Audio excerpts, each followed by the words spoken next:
সন্দেশখালী থেকে আসা 12 জন প্রতিবাদী মহিলাদের উপস্থিতিতেই বাঁকুড়া শহরে নারী শক্তি প্রদর্শন কর্মসূচি বিজেপির। বুধবার দলের মহিলা মোর্চার উদ্যোগে ওই কর্মসূচির অঙ্গ হিসাবে সন্দেশখালী থেকে আসা মহিলাদের নিয়ে হিন্দু স্কুল মাঠ থেকে মিছিল শুরু হয়ে তামলিবাঁধে পৌঁছে এই কর্মসূচি শেষ হয়।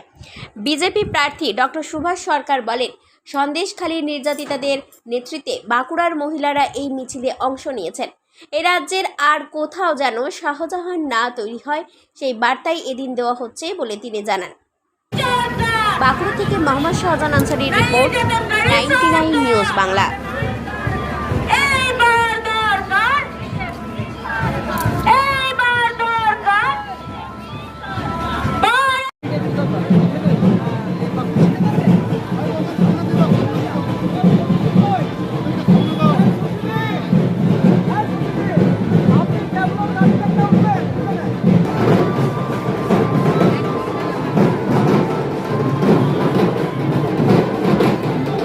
আমি যে নির্যাতন পেয়েছি, কারণ নেই অকারণ নেই, যখন মনে করছে তখন আমাদেরকে বলছে যে আজকের এখানে মিটিংয়ে যেতে হবে, মিছিলে যেতে হবে রাত 12টা 1টার সময়।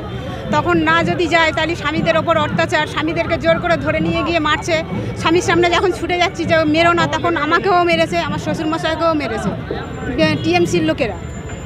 আবার স্বামীর জন্য শাহজাহানের লোক পাঠিয়েছে যারা তারা আমরা 12 জন চাচ্ছি যে আমাদের ওই সন্দেশখালীর মতো যেন বাঁকুড়া জেলায় এইরকম অত্যাচার না হয়, এই এটা চাচ্ছি। 10 বছর আগের থেকে আমাদের উপরে এরকম নির্যাতন করছে, সন্দেশখালী মা বোনেদের উপরে, ছেলেদের উপরেও কঠোর অত্যাচার দিনের পর দিন সইতে সইতে আজকের আমরা রাস্তায় নেমেছি। আমরা চাইছি এই বিজেপি আমাদের আসুক, আমরা এই পদ্মফুলকেই ভোট দেব। আমরা আর পারছি না, ওদের নির্যাতনের যেভাবে অত্যাচার করছে আমরা আর পারছি না। ওরা কোনো দিন কোনোভাবেই আমাদেরকে সরকারি মানে কোনো কিছু আমাদের দেয়নি।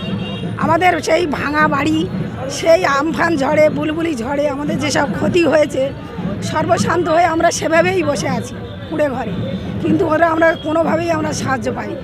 বাঁকুড়া এসছি আমরা আমাদের সমস্ত কিছুটা বলতে, তোমাদের সঙ্গে শেয়ার করতে।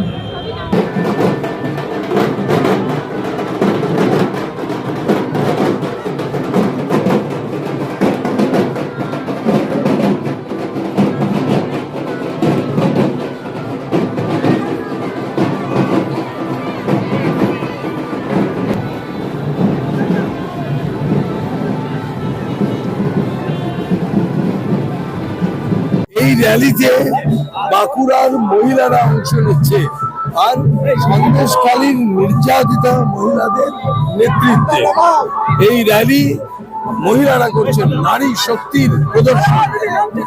আর তার সঙ্গে সঙ্গে এই বার্তা যে নারী শক্তির সাথে মোদিজি আছেন। আর বাঁকুড়ায় কেন তথা পশ্চিম বাংলার কোথাও যেন আর শাহজাহান তৈরি না হতে পারে, এই বার্তা। আর এর সঙ্গে সঙ্গে শাহজাহানের নেতৃত্বে যে নারীদের উপর অত্যাচার হয়েছে সেই কথা পুরো বাঁকুড়া তথা পশ্চিমবঙ্গের মানুষকে জানানো, এবং এর জন্য তৃণমূলকে একটি ভোটও নয়, কোনো মহিলা যেন তৃণমূলকে একটি ভোটও না দেয়, সমস্ত ভোট যাতে পদ্ম ফুলে মোদিজির কাছে পৌঁছয়, তার কারণ মোদিজি নারী শক্তির সাথে আছে।